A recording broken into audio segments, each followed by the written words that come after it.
بسم اللہ الرحمن الرحیم۔ روہیل ٹال کے معزز ناظرین، ڈٹ ڈائجسٹ کی کہانی میناش کا یہ آخری پارٹ ہے، تو چلیے بڑھتے ہیں آخری پارٹ کی طرف۔ مرزا وغیرہ جنگل میں راستہ ڈھونڈ رہے تھے کہ اچانک ہر طرف کالی دھند سی چھا گئی۔ ان کی آواز پر تاریکی چھاتی چلی گئی۔ سب سے پہلے گلو کو ہوش آیا۔ وہ تینوں ایک بوسیدہ سے بدبودار کمرے میں بند تھے۔ ان کے ہاتھ پیچھے کر کے ستون سے باندھے گئے تھے۔ آہستہ آہستہ باقی دونوں کو بھی ہوش آ گیا۔ یہ ہم کہاں ہیں؟ ناصر نے سامنے ستون کے ساتھ بندے گلو کو مخاطب کیا۔ لگتا ہے ہم پکڑے گئے ہیں، گلو نے اندازہ لگایا۔ مطلب؟ ناصر نے کچھ کہنے کے لیے منہ کھولا ہی تھا کہ کمرے کا دروازہ کھلا اور خوفناک شکلوں والے دو جن اندر داخل ہوئے۔ وہ تینوں ان کی شکلیں دیکھ کر کانپنے لگے۔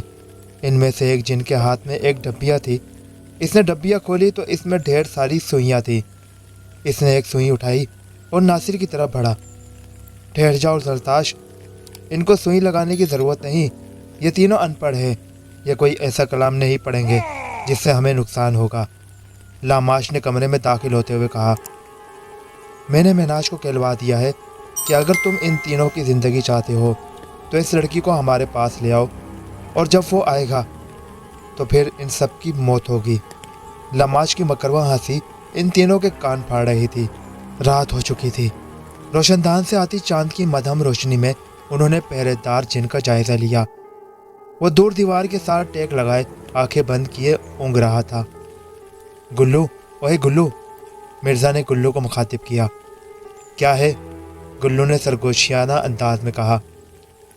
اگر تم اپنا جوتا اتار کر میرے ہاتھ اوپر سے کھولو تو ہم یہاں سے نکل سکتے ہیں۔ اوہو، یہ بات تو میرے ذہن میں آئی ہی نہیں۔ گلو نے جلدی سے جوتا اتارا اور پھر جیسے تیسے کر کے جرابیں بھی اتار لی۔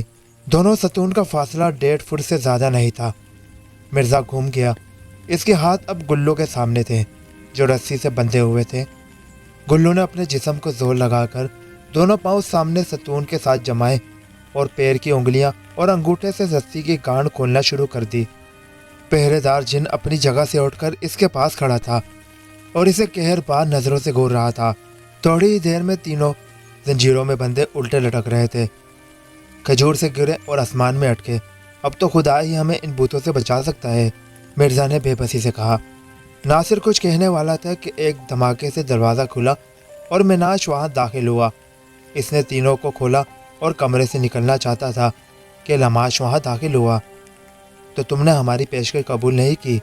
کوئی بات نہیں، وہ لڑکی بھی یہیں آ رہی ہے۔ ان دونوں ماں بیٹی کو میں نے اٹھوا لیا ہے، انتظار کرو، تمہاری موت اکٹھی ہوگی، لاماش نے دانت پیستے ہوئے کہا۔ میں آپ سے کہتا ہوں کہ آپ یہ واہیات چھوڑ کر حقیقت کی طرف لوٹ آئے۔ حقیقت یہ ہے کہ زمین و آسمان اور ہر جاندار و بے جان کا مالک وہ رب العالمین ہے۔ میری بات مانیں اور شرک چھوڑ دیں، ایسا نہ ہو کہ بعد میں آپ کو پچھتانا پڑے۔ میناش نے باپ کو خبردار کیا۔ بکواس بند کرو، لاماش نے چیخ کر کہا۔ اسی وقت دروازہ کھلا اور دو جن مریم اور سکینہ کو اٹھائے اندر داخل ہوئے۔ سب کے جسموں پر نشاست مل دو اور منہ میں سوئیاں پویس کر دو تاکہ یہ کوئی جادو وغیرہ نہ کر سکیں، لاماش نے کہا اور میناش کی طرف تھوک دیا۔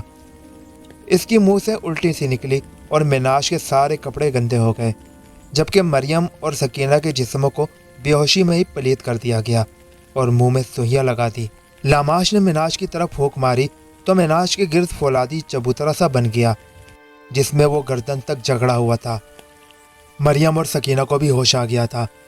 وہ اپنے آپ کو وہاں دیکھ کر حیران ہو رہی تھی۔ میناش پر نظر پڑتے ہی مریم نے کچھ کہنا چاہا مگر زبان میں لگی سوئی کی وجہ سے کچھ کہہ نہ سکی۔ میناش نے اپنے آپ کو آزاد کرنے کی بہت کوشش کی مگر وہ چاروں طرف سے جھگڑا ہوا تھا۔ لاماش خنجر ہاتھ میں پکڑے مریم کی طرف بڑھا، خنجر کی نوک اس کے پیٹ پر رکھی اور ہلکے سے دباؤ کے ساتھ پھیرتا ہوا نیچے لایا تو مریم کی چیخ کے ساتھ خون کی باریک لکیر نیچے کی طرف آنے لگی۔ مریم کے منہ سے بھی خون جاری ہو گیا تھا۔ لاماش نے اپنی لمبی کھردری زبان باہر نکالی۔ اس سے پہلے کہ وہ اس کا خون چاٹتا کہ اسی وقت ایک نورانی سا حوالہ مریم اور لاماش کے درمیان آ کھڑا ہوا۔ لاماش کو ایک جھٹکا لگا تو وہ دیوار سے جا لگا۔ جھٹکا اتنا زبردست تھا کہ دیوار میں دراڑیں پڑ گئیں۔ مریم اور سکینہ کے پاؤں اور وجود کو زنجیریں آزاد کر چکی تھیں۔ وہ روشنی کا حوالہ آہستہ آہستہ ایک شکل اختیار کر گیا۔ ابو آپ؟ شاہ صاحب آپ؟ دونوں ماں بیٹی کے منہ سے ایک ساتھ نکلا۔ طلعت شاہ نے گلو اور میناش وغیرہ کو آزاد کیا۔ لاماش دیوار میں لگ کر ابھی تک اٹھا نہیں تھا، وہ بے سود تھا، اور اس کے چیلوں کی اتنی ہمت نہیں ہو رہی تھی کہ آگے بڑھ کر ان کو روکے۔ شاہ صاحب نے سب کو باہر نکلنے کا حکم دیا تو وہ کمرے سے نکلے۔ یہ بے انتہا رقبے پر پھیلے کھنڈر تھے۔ کھنڈروں سے نکل کر وہ سب ایک بڑے میدان میں پہنچ چکے تھے۔ اس میدان سے بہت دور گھنا جنگل تھا۔ انہیں صرف وہ میدان پار کرنا تھا، پھر وہ لاماش کی پہنچ سے بہت دور ہوتے۔ ابھی وہ تھوڑی دور ہی گئے تھے کہ کالی دھن نے انہیں چاروں طرف سے گھیر لیا۔ شاہ صاحب نے اپنا لبادہ ہٹایا تو اندر پیٹی بند کے ساتھ 6 تلواریں تھیں۔ انہوں نے مریم سمیت سب کو ایک ایک تلوار دی اور خود بھی ایک پکڑ لی۔ کالی دھن جنوں کی صورت اختیار کر گئی۔ وہ چاروں طرف سے گھیرے جا چکے تھے۔ بے شمار فوج ان کے گرد گھیرا ڈال چکی تھی۔ شاہ صاحب کے علاوہ سب ہی خوفزدہ تھے۔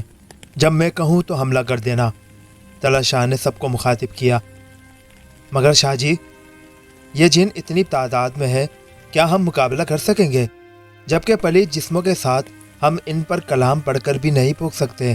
آپ مریم اور اماں کو لے کر نکل جائیں، میں اور میرے دوست ان کو روکتے ہیں۔ میناش نے گھبرائے ہوئے انداز میں کہا۔ حملہ کرو۔ شاہ صاحب کا عزم اور ان کے لفظوں سے پھوٹتی ایمان کی مضبوطی نے سب میں نئی روح پھونک دی۔ پھر جب تلواریں چلی تو واقعی کافر جن گاجر مولی کی طرح کٹتے چلے گئے۔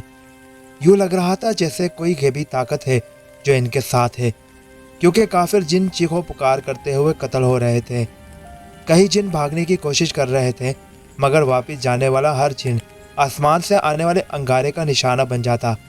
دوپہر سے شام تک لاماش کی ساری فوج اس کی بیوی سمیت اپنے انجام کو پہنچ چکی تھی۔ پھر وہ سب گھر آ گئے۔ مریم نے بتایا کہ عظمت بیگ کو اس کے بیٹے کے قتل کی خبر ملی تو وہ یہاں پر آیا تھا۔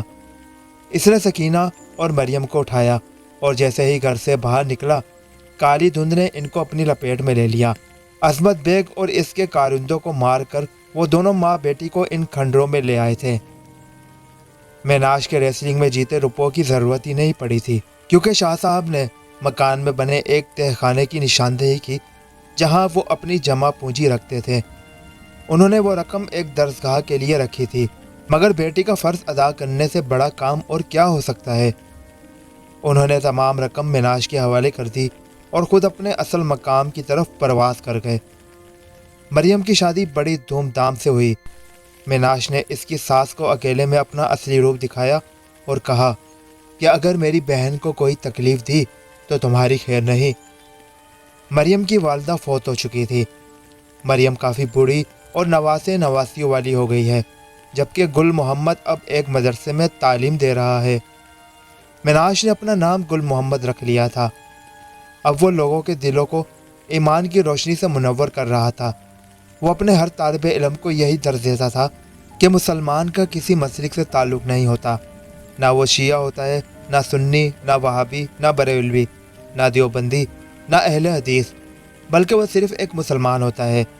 فرقہ واریت میں پڑھنے کی بجائے نبی اکرم صلی اللہ علیہ وآلہ وسلم کی سیرت کو اپنے لیے اسوائے حسنہ بناؤ اور اللہ کے ساتھ کسی کو شریک نہ ٹھہراؤ۔ یہ تھا اس کہانی کا آخری پارٹ۔ اللہ تعالی ہمیں بھی میناش کی طرح ہدایت کے رستے پر چلائے اور فرقہ واریت کے بجائے ایک سچا مسلمان بنائے۔ اسی دعا کے ساتھ کسی اور کہانی کے ساتھ ملاقات ہوگی۔ اللہ حافظ۔ پاکستان زندہ باد۔